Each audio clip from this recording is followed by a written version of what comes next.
Matagumpay na nailigtas sa mga rescuer at Philippine Coast Guard ang nasa 11 mga Korean nationals nang bahagyang lumubog ang kanilang sinasakyang pump boat sa bayan ng Bualbual sa Cebu.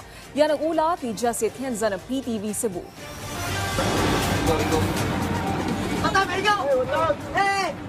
Kuha ang video noong Huwebes sa karagatan ng Bualbual na nasa southwestern ng probinsya ng Cebu.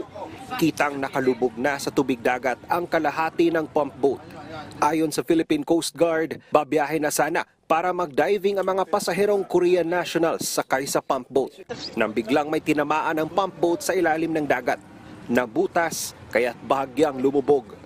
We can say na isolated case ito dahil nangyari naman siya malapit na sa shoreline. Actually, this is yung diving motor pump bangka na merong 11 Korean nationals on board who will be having their diving activity sana. Pero unfortunately, may natamaan na siguro parang bato or corals yung boat. Kaya nagkaroon siya ng butas sa may sa may port side. So, yun, pumasok yung tubig. Kaya medyo na half submerged siya.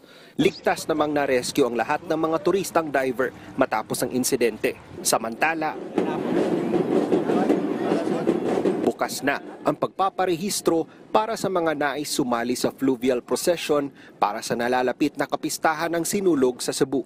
Isa ito sa dinarayo ng mga deboto ni Senyor Santo Niño, kung saan mula sa lungsod ng Lapu-Lapu, isasakay sa isang barko ang imahe ng Santo Niño at itatawid pabalik sa kanyang tahanan ang lungsod ng Cebu. Sasabay dito ang libu-libong mga turista at deboto sakay ang mga barko at bangkang may permit mula sa Philippine Coast Guard. Yung regarding po sa Sinulog is nag-start na po tayo ng ating registration last November 15 po. So nag-declare na po tayo.